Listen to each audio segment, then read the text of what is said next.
So in a lot of cases, people think lead paint, but lead paint may be less of a concern than stuff harder to spot.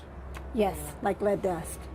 Lead dust is created from lead paint, usually from high impact surfaces, or just flaking, peeling, chalking paint on the exterior.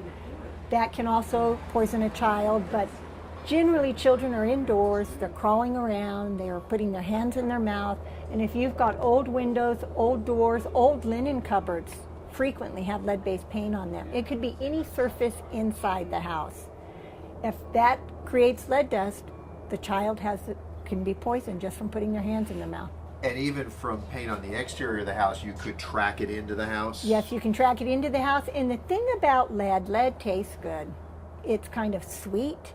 So a lot of children will eat a lead, they'll eat a paint chip because it tastes good. So I don't know if they did that on purpose, but lead paint has a very sweet taste to it.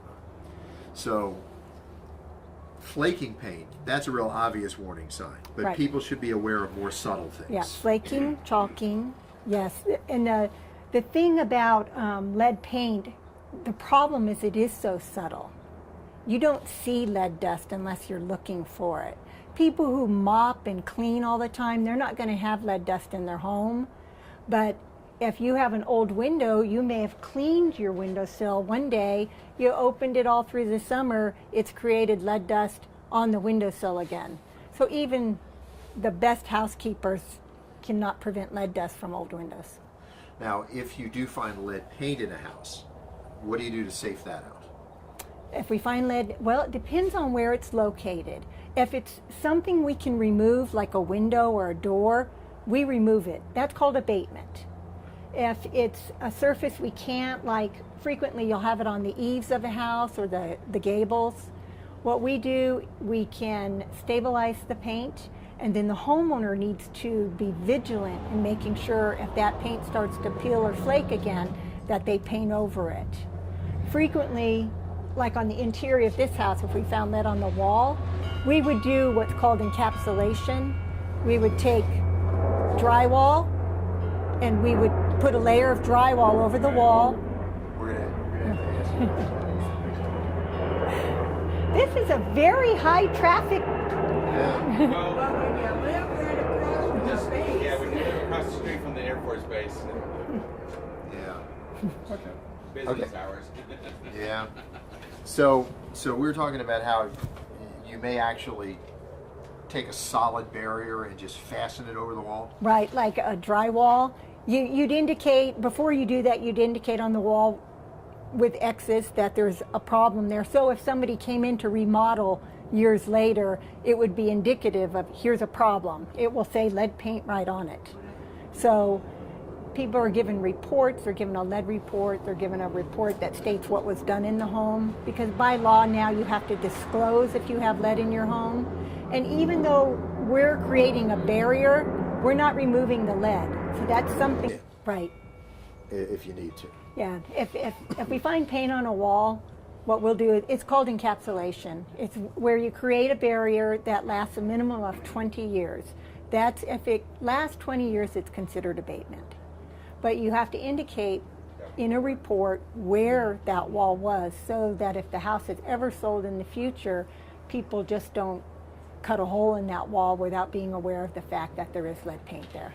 Now you can see how this could be a pretty expensive process. I mean, how much could this cost on an average house? On average homes, we're really not spending as much as people think. Maybe $7,500 to $9,000. There's homes older than this that it's not just windows and doors. It can be all the interior walls. It can be the kitchen cabinet. Those jobs, we don't have as many of them, but they can be a lot more expensive. But if you have certain things in your life, you can qualify for the city to cover it?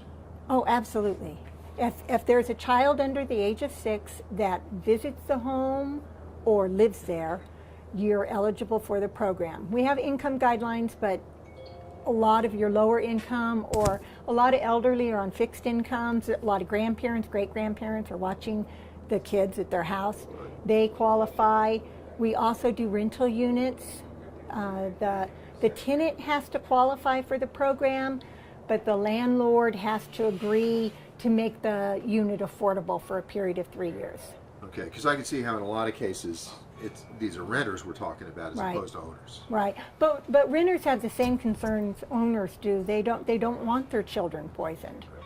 How does somebody go about trying to A, get your place checked, and then B, get assistance if something's found? If they're interested in having their house tested, they need to contact the City of Tucson. We're only taking applications via the internet. Or we can come out and visit with them if they want us to. I don't know the web address. No, you don't have to cite that on Okay. camera. We'll just look that up Okay. later. But I'm But- just talking about just the method you'd use. Right. Most people can apply online through the City of Tucson's lead-based paint program, and or if you don't have a computer, you have difficulty getting around, you just call us. We'll come out. We'll meet with you. We'll take the application for you. Once you've done that and they qualify, we will come out. We'll test the house. If we find lead in the home, we'll make the improvements, and we'll be out of your life after that, and you have a lead-safe home. Is there a pretty long waiting list for this kind of thing? No, there is not a waiting list right now. There's no waiting list right now. It's a first come, first serve. We've helped everybody to date, so we are looking for people to help right now.